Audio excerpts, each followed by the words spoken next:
Welcome back to ProcessCast with Mark Anderson and Samantha Blake. Your go-to podcast for insights into business process management and the technologies transforming the way we work. Okay, so imagine this. You're running your business, but you're not constantly stressed out about debt. You actually have a clear plan to manage it. It's almost like turning a potential weakness into a strength. It's like using debt as a tool to actually help your business grow instead of holding it back. Exactly, and that's what we're really digging into today.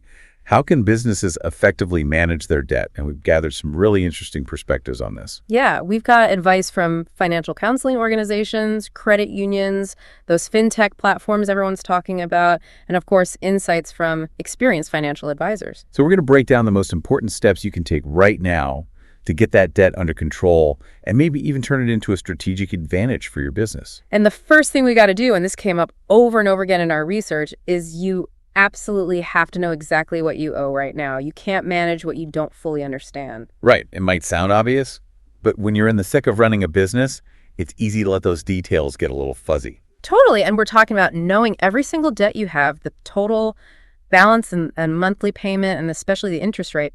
That's the sneaky one that can really cost you if you're not careful. Oh, yeah. And the due date, of course, don't forget who you owe the money to and even how you're making those payments. Right. Is it an automatic thing you set up ages ago? Or are you manually sending checks every month? You got to know this stuff to avoid missing payments and late fees.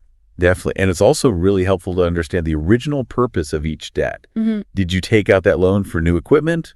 Was it to cover a cash flow gap? Knowing the why can sometimes inform your repayment strategy. Exactly. And make sure you're clear on what type of credit it is. Is it a traditional loan, a personal credit card you're using for the business, or a dedicated business card? Lots of our sources suggested using a simple spreadsheet to organize all this. You know, it doesn't have to be fancy, but having everything in one place can be a real game changer. Oh, yeah. That organization is key. Categorize your debts by interest rate, by smallest balance, by lender, whatever works for you. It just helps you see the bigger picture. So you've got a clear picture of what you owe, right? But now we got to look in the rearview mirror a little bit. Yeah. Why did that debt pile up in the first place? This is about identifying those root causes. You know, was it a bad investment, unexpected costs, a major client who was late with payments? Right. And asking yourself those tough questions can help you see if those underlying issues are still there or if they might happen again. And it's not about blaming yourself or dwelling on the past. It's about learning from it and taking steps to avoid repeating those mistakes. Totally. You got to fix the root cause, not just the symptom. Otherwise, you're going to find yourself back in the same boat no matter how well you manage your current debt. It's like patching a hole in a boat without figuring out why the hole is there in the first place. You're just going to keep sinking. Okay, so you've got your debt details organized and you understand how you got here. Now, let's talk about actually tackling it. You need a structured repayment plan. This is where the rubber meets the road. You got to move from understanding the problem to actually solving it. And your plan needs to have specific, measurable goals and realistic timelines. You can't just say, we got to pay off debt. You need a roadmap. Absolutely. And there are two really popular strategies for this, the snowball method and the avalanche method. Could you break those down for us? Sure. So the snowball method is all about those quick wins. It's great for motivation. You list your debts from smallest to largest, regardless of interest rate. You make the minimum payments on all of them, but any extra money you have goes towards that smallest debt. So you knock out that small debt fast, feel good about your progress, and then you roll that payment amount into the next smallest debt and so on, creating a bigger snowball as you go. Exactly. It's like that feeling of momentum you get when you start knocking things off your to-do list. And then you have the avalanche method, which is more about the numbers, right? Yeah, this one focuses on saving the most money on interest over the long run. You list your debts from highest interest rate to lowest, and you throw all your extra money at that highest one first. Makes sense. You're tackling the debt that's costing you the most money, so you end up paying less overall. Right. But the downside is it might take longer to see those big wins, so it can be harder to stay motivated if you have a lot of smaller debts to deal with. So it sounds like the best method really depends on your personality and your specific debt situation. Totally. If you thrive on those quick wins, the snowball might be better. But if you're all about minimizing interest payments, the avalanche is the way to go. And regardless of which method you choose, you have to make sure you're consistently allocating money from your business towards paying down that debt. Absolutely. And you got to do that while still keeping the core operations of your business running smoothly. It's a balancing act for sure. It's about finding that sweet spot. making meaningful progress on the debt without starving your business of the resources it needs to function. And your debt repayment plan isn't something you just set and forget. You got to be willing to adjust it as things change. Right. It's got to be a living document. You review it regularly, especially if your revenue changes, your financial situation shifts, or even if interest rates move in the market. Flexibility is key. You might have to tweak your timelines, your payment amounts, or even rethink your whole strategy depending on what's happening. Now, speaking of money coming into the business, let's talk about boosting cash flow, because having more cash on hand can really help you pay off that debt faster. It's like adding fuel to the fire. The more cash you have, the faster you can get rid of that debt. And there are a bunch of strategies to explore here. One of the first things that came up in our research was looking at your operating expenses and identifying areas where you can cut back. Sometimes you got to make those tough choices. Cut the non-essential spending, what some people call the fluff, maybe scale back on those office perks or those optional conferences. Right, those things might be nice to have, but they're not essential when you're laser focused on getting out of debt. And the good news is you can always bring those things back later when your financial situation is stronger. Now, what about your relationships with your vendors and suppliers? Any room for improvement there? Definitely take a look at your contracts. See if you can renegotiate better prices or payment terms. You never know what's possible until you ask. And on the other side of the equation, what about adjusting your pricing strategy? Could that boost your revenue? It's worth considering. Depending on your market, your competition, the value you provide, you might be able to increase prices strategically. Or even decrease prices in some cases if that leads to a big jump in sales volume. Yeah. It's all about understanding your customers and what they're willing to pay. Right, and keep an eye on customer demand. Are they asking for more of a specific product or service? Are they requesting extended hours? Those could be opportunities to generate more cash flow. And don't underestimate the impact of your invoicing practices. Inefficient invoicing can really slow down your cash collection. For sure, try sending invoices more frequently and maybe even consider shortening your payment terms, especially if you're using electronic systems that can really speed things up. And one final tip, look around for any underutilized assets, old equipment, excess inventory, things you could sell off for a quick cash injection. It's amazing what you can find when you start looking with a fresh perspective. Okay, so you're working on paying down your debt. You're boosting your cash flow. Now, let's talk about those existing loans themselves. Should you just keep paying them as agreed, or is it worth taking another look? It's always a good idea to periodically review your loan terms. Interest rates change, the market fluctuates. What was a good deal a couple years ago might not be the best option now. And that's where refinancing comes in, right? Exactly. You basically take out a new loan to pay off the old one, and the goal is to get better terms like a lower interest rate or a longer repayment period, which could lower your monthly payments. But you got to watch out for any fees associated with refinancing and make sure that long-term savings outweigh those costs. Right. It's not always a slam dunk. You got to do the math and see if it makes sense for your specific situation. And then there's debt consolidation. How does that differ from refinancing? With debt consolidation, you're taking multiple smaller debts and combining them into one bigger loan. The idea is to simplify your payments and hopefully get a lower overall interest rate. So instead of juggling a bunch of different payments, you just have one and maybe even save money on interest. Sounds pretty good. It can be, but you got to be careful about extending the loan term. A longer repayment period might lower your monthly payments, but you could end up paying more interest in total over the life of the loan. So it's a trade-off. You got to weigh those pros and cons carefully. Exactly. And always make sure you fully understand the terms of the new consolidated loan before you sign on the dotted line. Now, let's be real. Sometimes, even with the best planning and effort, managing debt can feel overwhelming. When should a business owner consider bringing in professional help? That's a great question. If you've tried all these strategies and you're still struggling, or if you just feel lost and don't know where to start, those are signs that it might be time to get some expert guidance. What kind of professionals are we talking about here? There are financial advisors who specialize in business debt management. They can give you an objective perspective, help you create a plan that's tailored to your needs, and hopefully help you avoid more serious problems down the road. But it's important to choose those advisors carefully, right? There's some shady operators out there. Oh, yeah, for sure. Watch out for anyone who charges huge upfront fees or makes promises that sound too good to be true. And be wary of those debt settlement companies, especially if their methods are unclear or if they tell you to stop making payments before a settlement is reached. Always get everything in writing. Check online reviews, ask for references from other businesses. If an advisor is hesitant to put it all down in black and white, that's a big red flag.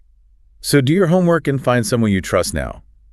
Are there any good lower-cost options that businesses should consider? Absolutely. The Small Business Administration, or SBA, is a fantastic resource. And your state or local government might have programs specifically for small businesses facing financial challenges. And one of our sources reminded us to think about any personal debt you might have taken on for your business. Yeah, that's often overlooked if your personal finances are tied up with your business debt.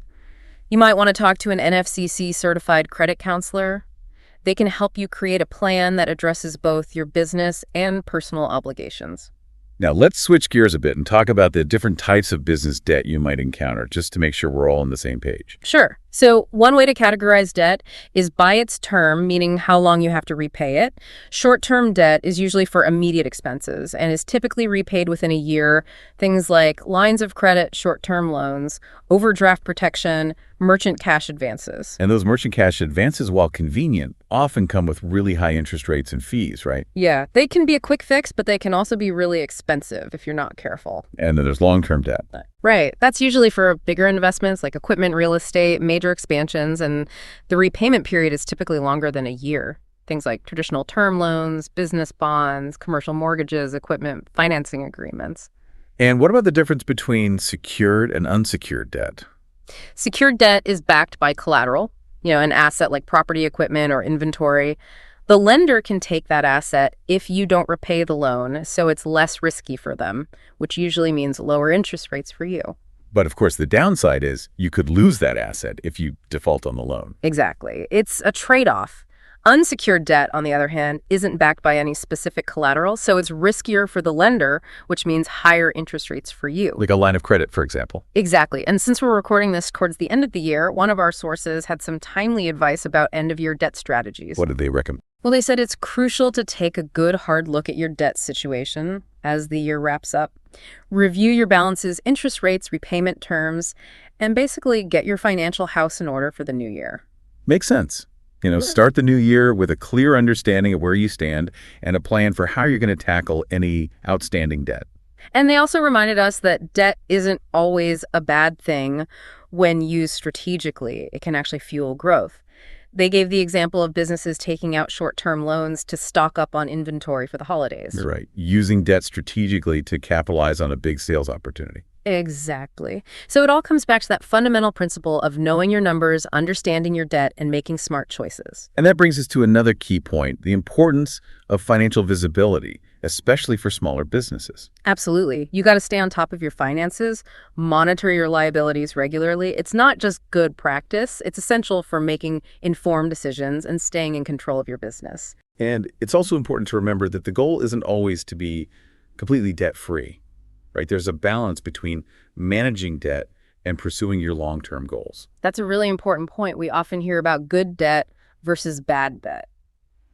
Good debt is generally low interest and helps you build something for the future, like a loan for revenue-generating equipment or a mortgage on a property that appreciates in value. And bad debt is typically high interest and used for things that don't really add value, like racking up credit card debt for day-to-day expenses that aren't generating income. Exactly. And it's also helpful to understand your debt-to-income ratio that tells you how much of your income is going towards debt payments. Lenders use this ratio to assess creditworthiness, but it's also a valuable tool for business owners to understand their own financial health. Sometimes people get caught up in the idea of being debt-free, which is great, but from a purely financial standpoint, there might be times when it actually makes more sense to invest your money rather than aggressively paying down debt. Especially if you have low-interest debt, or if you're behind on critical investments in your business, upgrading equipment, expanding into new markets. Right. Sometimes the potential returns from those investments might outweigh the interest you would save by paying off debt early. And don't forget about the tax benefits some types of debt can offer, like interest deductions. So it's not always a simple answer. You got to run the numbers and consider all the factors. And another key to avoiding more debt is having a safety net, a cash reserve. Absolutely. You need that buffer to cover unexpected expenses without having to resort to taking on more debt. And of course, all of this comes back to having a solid budget in place that helps you manage your expenses and avoid unnecessary borrowing in the first place. Now, we've covered a lot of ground, but let's touch on a topic that nobody likes to think about, but it's important to be aware of bankruptcy. It's definitely a last resort, something you consider when all other options have been exhausted. And there are a couple of main types of bankruptcy that are relevant for businesses, right? Yeah, so Chapter 7 bankruptcy typically involves liquidating your assets to pay off creditors. It gives you a clean break from debt, but it also means your business ceases to exist. And it can really damage your credit.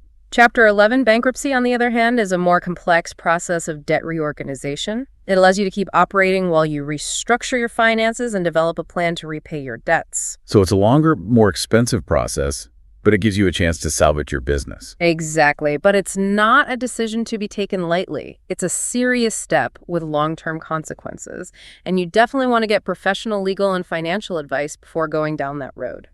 So to sum it all up, effective business debt management is a multifaceted approach. It's about understanding your debt, creating a solid repayment plan, boosting your cash flow, exploring options for better loan terms, and seeking expert help when you need it. It's about being proactive, informed, and in control of your financial destiny. And most importantly, it's about finding that balance between managing debt and pursuing your long-term goals. Exactly, because when you manage debt effectively, it becomes less of a burden and more of a tool to help you achieve your business dreams. So as we wrap up here, I want to leave you with a question to ponder. What's one action you can take today in your business that will have the biggest positive impact on your debt management and your future growth? That's a question worth spending some time with, because taking even one small step in the right direction can make a huge difference down the road. So think about it. Take action and watch your business thrive. Onward and upward. Until next time. Take care.